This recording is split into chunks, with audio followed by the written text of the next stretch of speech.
EM Weekly starting right now. We are staring into the barrel of the gun. We've been kicking the can down the road for 20 years with North Korea, and it's coming home to roots.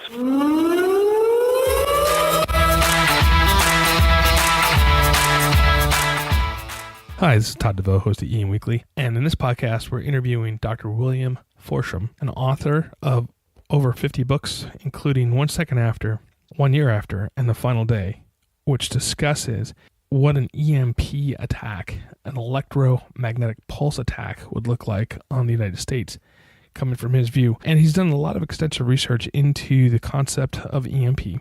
Dr. Forctchen is a historian and a professor at a small college in a mountain town where this particular book takes place. And he went in, and you'll see during this interview, he went in and interviewed people in his town and what they felt were the most important things as far as large-scale disaster. Now, as emergency managers, our history goes back to the civil defense days, and with FEMA being established by Jimmy Carter was specifically to work on responding to nuclear attacks. And we're thinking more along like the traditional, bomb hits the city and how do we respond to that and how to recover from that. And obviously FEMA morphed from that into doing all hazards approach.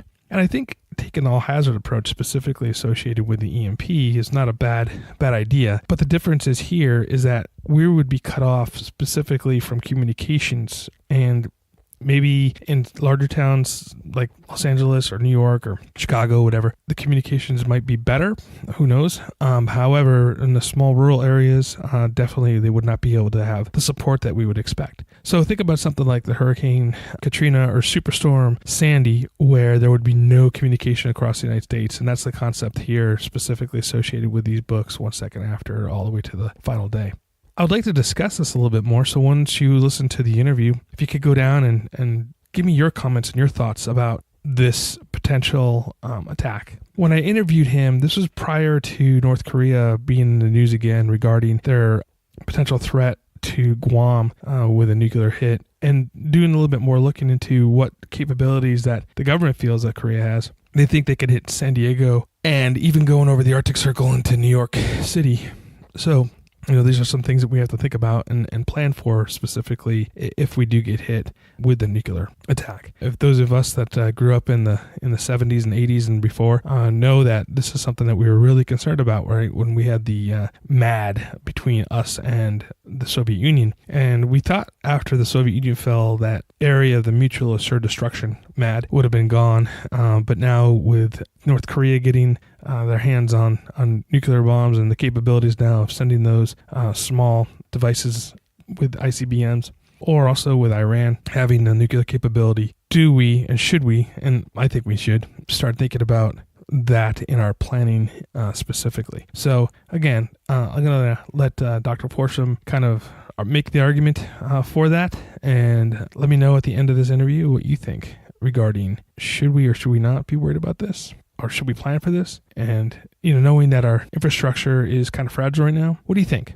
So let's get into the interview.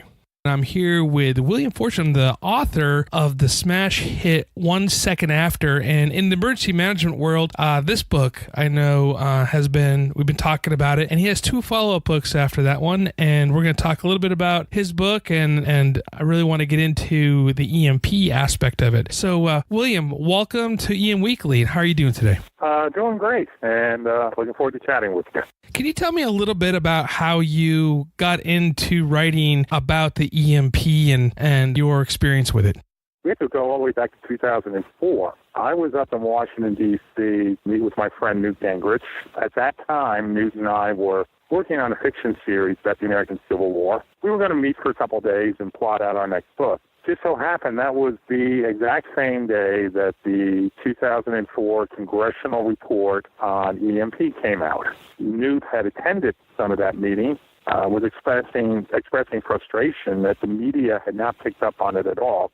We're chatting about it over dinner, and finally there's like a challenge is tossed out, and that is maybe what's needed is somebody to write a popular fiction book to start getting the word out. Shortly thereafter, Newt set me up to meet with Congressman Roscoe Bartlett, who's a real hero, he was the one that headed the commission, said the same thing to me, that the word is just not out there. I went home. I felt tasked with a job. It would take 5 years of publishers rejecting the book and back and forth. The book was finally published in 2009 and almost instantly became a New York Times bestseller. And today, the rest is then history.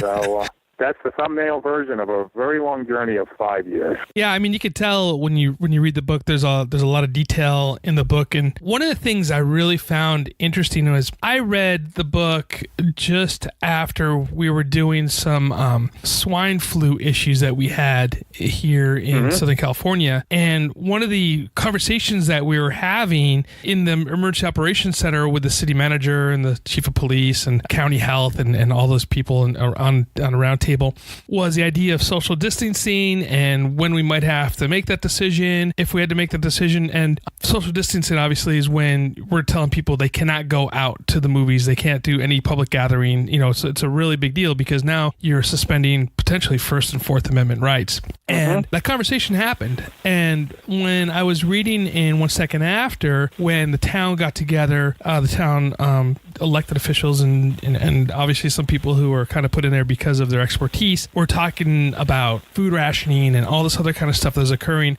I was like, wow, this is a real conversation that would happen in an EOC. And that's the part that impressed me. And that was really quickly in the beginning of the book. And so from there, it just really did kind of hit home on how realistic that book was. So when you're doing your research, did you talk to people in emergency operations centers and stuff? Or I love getting this question. Well, part of that 5-year journey from first, let's do the book. So you can bear with me for a 2-minute answer. For sure. I wandered for about a year trying to get the book started, and I got caught in the Tom Clancy model. Mm-hmm.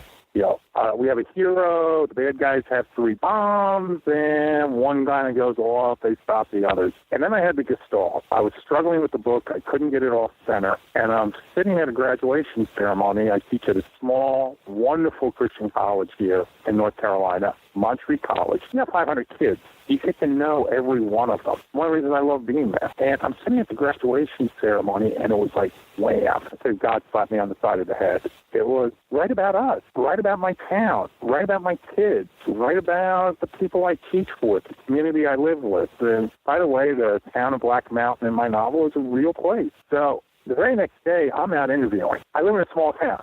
I walk in on the chief of police, give him a call. Can I interview you? Mm-hmm. He's running down stuff I never thought of. One of the really telling ones for me was going to the pharmacy, talking to our pharmacist for an hour. Also, autobiographical, my father was in a nearby nursing home. He was fighting out the last month of his life. Interviewing the director there, I presented her with the scenario, and she was like, my God, my worst nightmare. So I did a lot of interviewing from all the way up from Congressman Bartlett down to, and I shouldn't say down to the people who would be on the front line. Mm-hmm. Your local police officer, your pharmacist, a nurse, doctor. How do you run a hospital with this? So that's where I got the data. And then it became frightfully easy to write the book. It was also very disturbing because I'm setting it in my hometown in the college I worked at. Right. There's an amusing side note here. I just had friends, I haven't seen in quite a few years, drop over, and they were like, hey, we just drove by at the spot where some bad guys got hung in your novel, or hanged or whatever. I'm like, it's a novel, guys. Right. Oh, we took a picture of it.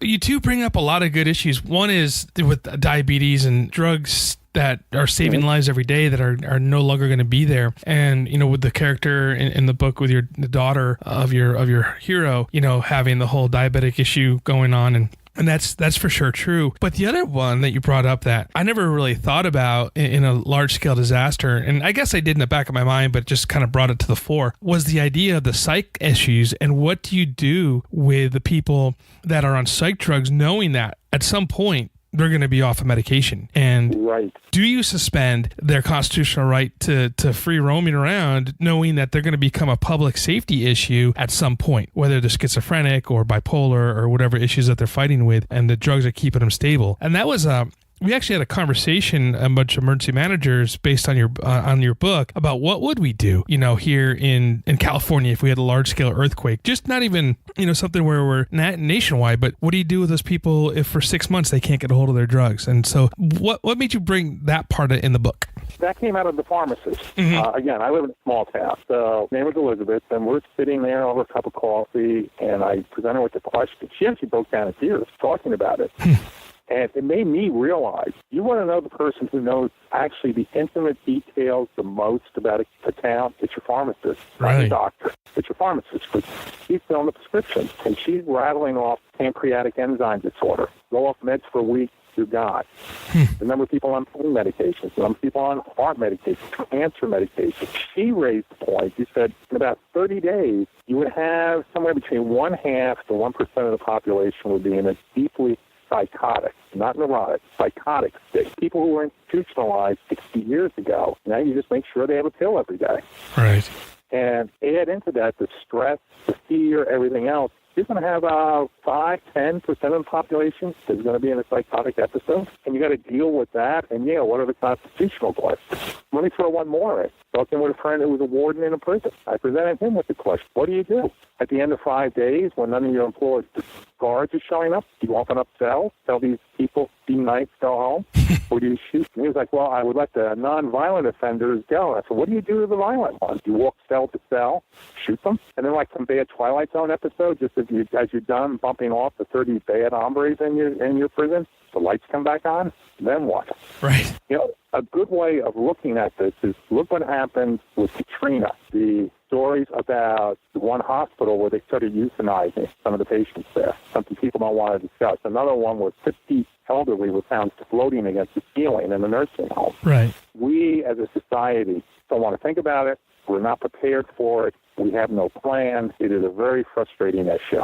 I do realize that we are definitely a fragile society. And if you think of Hurricane Sandy and you have the people that are eating out of the trash bins, and that was only, a fairly short storm compared to a long-term issue, and you have people that were not ready and they were eating rotting food out of the trash bins. And you talk about the fact that in your story, and the crazy part about this is that you are set up into the local mountains where most people, and in this later book here, you kind of address that where the guy says, the skills I learned was when I skipped school and went hunting. That's a skill that's being used today. And he kind of makes fun of your history teacher and says, what'd you learn from history? And they kind of banter back and forth about that. But that's so true, because those of us that are now living in cities and stuff, people would not know how to dress an animal or to even farm for that matter. The victory gardens are very far and few in between, and people are not prepared for that large scale, long term disaster. How long do you think, based upon that, with your research, do we have until we have societal collapse? Those type of things are based on human behavior. Cyber attack, EMP, infrastructure collapse, financial collapse. Those are human behaviors. And as a historian, you start becoming pessimistic about human behavior collectively. There are even natural phenomena that are totally beyond our control, such as solar storms, things like that. It is inevitable. I pray, you say, well, maybe not in my lifetime, but what about my daughter's lifetime? We have built the most stunning technological society. Look at what we've accomplished since World War II. And it's very fragile. You just have to pull one little piece out of that paradigm. That's electricity. Right. And everything goes into collapse. The nearest things we can compare to are Sandy, Katrina, big earthquake. Those are regional. The day after Katrina, my college was loading up big trucks to haul emergency supplies down. Aid was coming in from all around the country. Well, suppose you have a nationwide event. Ain't going to be no aid. It's whatever you prepared for beforehand, all you're going to have afterwards. Mm-hmm. And we are woefully ill-prepared for these things. Yeah, and I know that the prepper movement, for lack of a better term, was kind of made fun of, I guess, a little bit during when the History Channel was kind of doing the whole prepper thing. Oh, I hated that Doomsday Prepper series. I despised it. Yeah, me too. I've talked with tens of thousands of preppers, and 99% of them are decent people, family people, community-oriented. They're not the nut jobs the TV focuses on. Sure, and this is what we preach as emergency managers, right? We have the community emergency response team. we want people to have 2 weeks worth of food and water and stuff at their home so they're ready for that disaster. But yet then when we, talk about the prepper, quote unquote, everybody's like, oh, those crazy prepper people, and isn't that, it's kind of like a mixed message that we're sending the population, isn't it? It is. And I point out one particular newscast from Sandy, and that's where I grew up. I grew up just on the Jersey side of New York, and so I knew a lot of people that were trapped in it. And I remember it was like Diane Sawyer. She's visiting a home, and the woman's crying, I have children, and we haven't had water for 2 days, and we don't have food, and da-da-da-da-da-da. And at the end, Diane Sawyer says, we made sure Mrs. Smith had 5 gallons of drinking water and 3 days of food. And I wanted to scream, lady, you had 4 days warning. Right. This was going to be a big one. You could have filled your bathtub, put starters, take soda bottles, fill them up, get some canned food now. Do the basics. Don't stand there and wring your hands and scream, I'm a victim. Survival 101, the stuff we used to learn in Boy Scouts. Right. That points out to me just, we are such a society now of FEMA, come save me. Right. And then 3 days into the event, people are hysterical. Remember with Sandy? I mean, people waving $100 bills at McDonald's. Right. But the ATMs were down, and standing 2 blocks long to get their cell phone recharged or get 5 gallons of gasoline to that generator that only runs for 4 hours. When did we as a nation stop being ready? Like, you think about World War II with the Victory Gardens, and my grandparents, and even my dad for that matter, he was born in 1930. They all kind of always hoarded stuff, for lack of a better term, or, oh, you never know when you're going to need it. And, our basement was full of stuff that, you're like, what the heck is this here for? And you kind of address it in your new book with the computers, and people just kind of toss them away. When did we become that everything's disposable society? The answer to that question and more when we return from our break.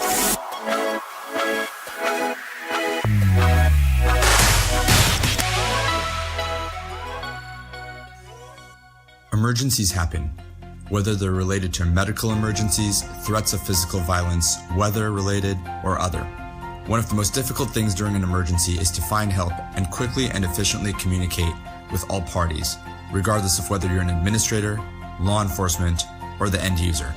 With Titan HST, we help distort time by creating high-tech yet simple-to-use mobile-based applications that connect you with the people who can help you. At Titan HST, we believe in the power of people. 315 and 314, there is at least one person that's been shot. Somebody is still shooting inside. 453, I have a party shot here. I need rescue high. Are you ready for the unthinkable? Call our friends at High Speed TACMed. They provide custom emergency planning and training that saves lives.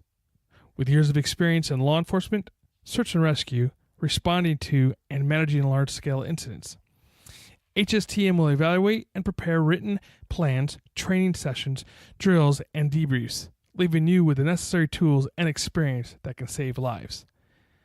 Call HSTM today to discuss your specific needs, and the staff at High Speed TACMed will help ensure that you're ready and are in complete compliance. Call High Speed TACMed today at 805-419-0024. Again, that's 805-419-0024. The friendly staff at HSTM is standing by. Bringing out bodies now. Get someone to the back as soon as you can. Rescue personnel. I got at least 3 to 7 hits. Hi, this is Todd DeVoe from EM Weekly. If your company is in the emergency management and response space, EM Weekly is a place for you to advertise. Each week we bring in experts in emergency management, response, and leadership from around the world, and they're here to share their best practices. Our listeners are eager to learn about new products and ideas, so this is the space for you. For more information, please contact Brian at emweekly.com.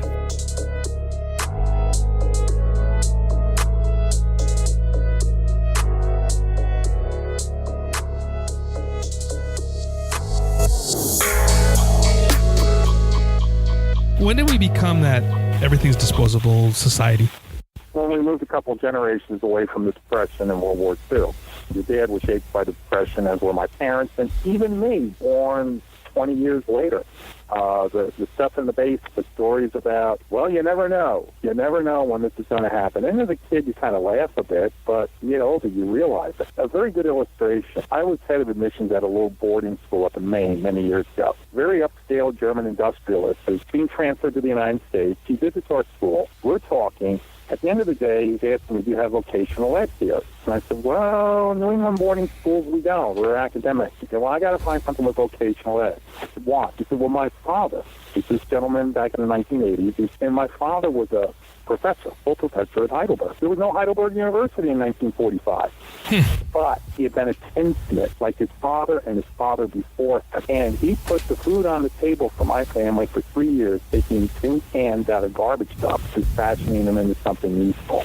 And this guy went on to say, I want my son to have a skill that he can trade. Unless we have been through a period of real adversity, we disconnect. And that's the problem we as a society face today. I mean, what skills do I have as a historian or a writer? I joke a mob will come up my driveway screaming, he's the one, he wrote the book, he made it happen. But in all seriousness, I don't necessarily have a skill. Therefore, I'm a prepper. I practice what I preach. Talk about the skill sets of people. When I was growing up in New York, in high school, we had a program where we could go to, they called it BOCES. I forget what it stands for, but it's a vocational education program. And kids went to school to become printers. They went to school to become carpenters. There's an LVN program. All that program was there. And when I came here to California, we have a program here in SoCal called, was there. It's really kind of been dismantled, called ROP, the Regional Occupational Program, where you could do the same thing. And all those programs have gone away. I mean, I took wood shop and metal shop when I was in high school. You can't even do those classes anymore. I mean, kids do not know how to work with their hands or build anything any longer. And I think it is detrimental to our society. I think everybody's so geared on getting kids into college that they forget about the vocational education programs. And we're also so incredibly wired, the historian again that you're stuck with tonight. We've only been an instant communication society since the 1850s, when telegraphy came. Your great-great-grandfather was at Gettysburg, and your great-great-grandma up in New Hampshire knew within a day or two what was happening. So prior to that, you walked out the door to go to war or go west or whatever, you were totally disconnected. We can't even conceptualize that now. My daughter lives up in Michigan. I can instantly contact her at any time. Think of the universal panic if we are totally disconnected from the news, what's happening, where's our family, where's our kids, where's our grandparents, where's the next meal coming from. All of it goes silent. The silence is what's going to trigger panic. True. Yeah, you're so right. It was especially with the fact of, I mean, think about it. When people go without their cell phone, they're freaking out for a few hours. You leave the cell phone behind and you turn around and you drive back 20 miles to get it. And then you check it immediately. Who called while I was disconnected for 20 minutes? That's how, and I'm not pointing at a younger generation saying, boy, these kids like teach this. I'm the same way. If I go out the door and I don't have my cell phone, I turn around and come back. Yeah, I have done that myself, you know. I teach as well. I teach emergency management at a local community college. Now we've moved everything to being online, and I'm actually teaching kids that are across the world because they're military contract students. I teach them across the world, and we're able to, email instantaneously. And if I don't reply back to them within a day, they get, they're like, oh, they're freaked. Yeah, they're freaked out. Yeah. It's like, hey, don't worry. We're going to be okay. Just because it took me 2 days to return your email doesn't mean that I fell off the face of the planet, Well, we're so wired. I had a very scary moment about 5 years ago. One of my closest buddies, his son was severely wounded in Afghanistan. And he called me up to tell me. And there was a lot of tears. We weren't sure how he was going to do for the first day or two. He literally talked to his son less than 30 minutes after he was hit. Wow. Yeah. They got him on the helicopter, got him back to base, and, okay, we have your dad's phone number, talk to him. And then he's talking to the doctor. The doctor's saying, this is the injury, we're going to evac in Germany, and we will keep you posted. Think about that. Right. My God, the other end of the world. It shows how incredibly wired we are, what a gift it is. We have to think about how vulnerable it is and how easily it can collapse. I'm going to ask you an opinion question here, and specifically talking about North Korea. We're watching some of their missiles go up and fail, and there's a guy who I listen to out here on the West Coast. His name's Brian Suits. He's a former Army guy, pretty intelligent man. He's on this local radio station out here, and he was saying that maybe those failures that went up weren't necessarily failures. Were they testing the right height that they needed to get to do an EMP? What do you think? I urge folks to check out some of the material that's been written recently by Dr. Peter Fry, P-R-Y. He sent an article up today. James Woolsey, W-O-L-L-S-E-Y, former director of the CIA. That scenario is very serious, that what are times defined as failures are in fact reality tests for EMP capability. The Iranians are doing it, and so is North Korea. We are staring into the barrel of the gun. We've been kicking the can down the road for 20 years with North Korea, and it's coming home to roost. I personally feel within the year we're going to see a military confrontation. This latest test, which occurred around July 28th, is a frightful leap. And you don't need precision guidance and deep reentry shielding on an ICBM. To pop an EMP, you just loft it over your opponent's territory and blow it. They're already capable of hitting us with a major EMP strike. This is real. This is like living in Europe in the summer of 1939. That's how I look at it. Wow, that's a pretty dire. And we don't want to be in a Dunkirk 8 months later. Right. And it seems to be that people, when people talking about the regular everyday Joe, doesn't really either care or not pay attention, or they're just too busy on their cell phones, to know what's going on. Because if you bring this question up to people, they're just like, yeah, whatever. I saw that on the news, or I didn't even know they were doing that. How do we get that message across to people that this is a serious deal? This is not child's play anymore. You're asking me a question I don't quite know the answer to. How do we get people to wake up? I mean, I know any number of people, besides me, have been beating the drum for years. I teach a course, World War I and World War II. I'll start in 3 weeks. In the opening move of my very first class, I point out how many Americans died on the Western Front in 1918, which is now run the 100th anniversary. And then I present the question, how the hell, that's how I explain it, how the hell did the assassination of an archduke from the Hungarian Empire in a place called Sarajevo that nobody knew where it was, how did that assassination wind up with close to 100,000 Americans dying in Europe 4 years later? And millions of people dying, English, German, French, Russian. It is surreal. If I wrote it as a novel, say in 1912, people would have said, they're crazy. Because an archduke gets shot, the whole world goes into a war. Well, there are all these hair triggers back and forth between Russia and Austria and Germany, and one hair trigger kept popping after another. And we were suddenly in a global war, which, by the way, everybody said, the boys will be home by Christmas. Don't worry about it. Right. Yeah. And then 20 years later, we have a repeat, World War II. Even bigger and better warfare. Yeah. World War II was really just a continuation of World War I, right? Right. Okay.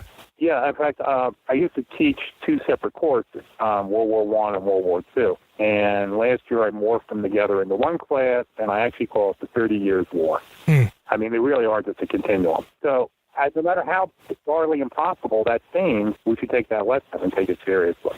It can happen again. I agree with you. If you think about what just happened with us with 9/11, it's Article 5, right, of NATO. That's why we have everybody over in Afghanistan and Iraq as well, is because of Article 5, which is very similar to the stuff that happened for World War I, which created everybody to go into that war as well. And yeah, I mean, that right there, if we have something where North Korea pops something off even over Japan, we're going to be back into that situation where we're all going to be at war again. Am I wrong on that? I keep mentioning this. I got to look up the German word, one of those long German words that goes for half a line. What the word essentially means is it's a war of the downward spiral of unpredictable violence. We don't bomb civilians. By actually something on mistake, German planes are about to bomb Rotterdam. They're supposed to be recalled. They bomb. Then German planes accidentally bomb London. So the British bomb Berlin. And then it's like, we're really going to bomb you. And suddenly by 1945, we, the Americans, we're popping nuclear weapons. Right. We're killing 100,000 people in one night. Right. War is always a downward spiral of violence. So We look at North Korea now. Well, gee, we can surgically strike and take this out in a heartbeat. Well, whose heartbeat? Can we really do it? What's going to happen? These things can spin out of control. Your books, they're really telling, and you can tell for sure that you put the time and the effort into making them as realistic as possible. What's next now? After I haven't finished your last book, so I have to finish the last half of your last book. But what's next? What's going to happen with that series? I'm not going to discuss it with you yet, other than to say there's a great line from the Godfather movies where Michael Corleone in movie 3, that famous line, "Every time I try to get out, they pull me back in again." And then he pops a stroke 30 seconds later. Right. I swore when I finished the third book, it's a very depressing topic. And to do the research and to do it right, it takes a lot out of you. Mm-hmm. Let's just say I'm working on something related, and I'm having a massive writer's block at the moment. I hope my publisher doesn't hear that. But I should have a book out sometime, mid or late next year. Okay. On something of a related military topic. Those of you who have not read these books, you need to get them. You can get them Amazon, Audible, all those great places. You can find this book, find all three of them. I highly recommend them. It's going to make you think. And as an emergency manager, I really think that this book is you captured what we do, at least in the first book, really well. And the process of recovery, and that's what I teach, is throughout this last two books is recovering from these disasters and making everybody whole again, if that's ever possible after a large scale event. So, sir, I've had you for a bit here, and I don't want to keep you any longer here, but I do have one question for you. Sure. Outside of your books, because I already recommended them, what book do you recommend to somebody in emergency management to really get a grasp on the EMP issue? Wow. First of all, read the congressional reports of 2004 and 2008. Secondly, I think Ted Koppel, with his book Lights Out, did an incredibly good job. People might disagree with Ted Koppel on some other things, but he did a very good book called Lights Out. Next, I'm going to throw a political pitch in here. I urge anyone who takes this seriously to look up H.R. 2417, House Bill 2417. It's being cycled through for the third time, and in spite of all the gridlock in D.C., I want to believe this bill is going to get through. It authorizes the president to start pushing for infrastructure build-up and infrastructure security. And it's been shot down twice because of a member of the Senate from Alaska, who the bill didn't have what she wanted for perks for her state. Hopefully this time it won't be killed. H.R. 2417. Look it up. You can get it online. You can read it. It's government needs. But really, I urge emergency managers, take a good look at the congressional reports of 04 and 08. That's the hardcore stuff. I've actually read that. It's pretty intense. If anybody is trying to look up about you and your books, how could they find the information on your books? My wife's revising my website. Gosh, we're talking about the infrastructure security issues. Right around talking about a website. I think it's 1secondafter.com. It's all one word. You can do that, or just go on Amazon, punch my name in Amazon, or even go to YouTube, punch my name in there. And I've done a lot of talks, and I keep trying to get the word out there. I was an Eagle Scout, so it was drilled into me. Be prepared. Awesome. Well, sir, thank you so much for being here. And everybody, thank you for listening to our podcast here at EM Weekly. And if you have time, check out, or if you could, go to your iTunes and give us a review. Check out 1 Second After. If you haven't read this series, start right there. It's a really page turner. I'll tell you, if you buy the book, you'll have it done. If you buy the book today and you get it by Amazon, you'll have it done by the weekend, because you're not going to want to put it down. 1 year after is the next book, and The Final Day. Those books right there. The Final Day is it's funny because somebody put a criticism of the book, and I was talking about how the main character cries a lot, and rightfully so, because if you're that hard of a heart that you can't have that emotion, due to all the loss you just had, you're not a human being. So it's definitely going to be a little bit more emotional than the other books, but man, I tell you, it's so worth listening or reading those books. So get them at your local place. William, again, thank you so much for being here. Thank you for a great interview. I really appreciate it. Thanks for getting the word out there about the issue.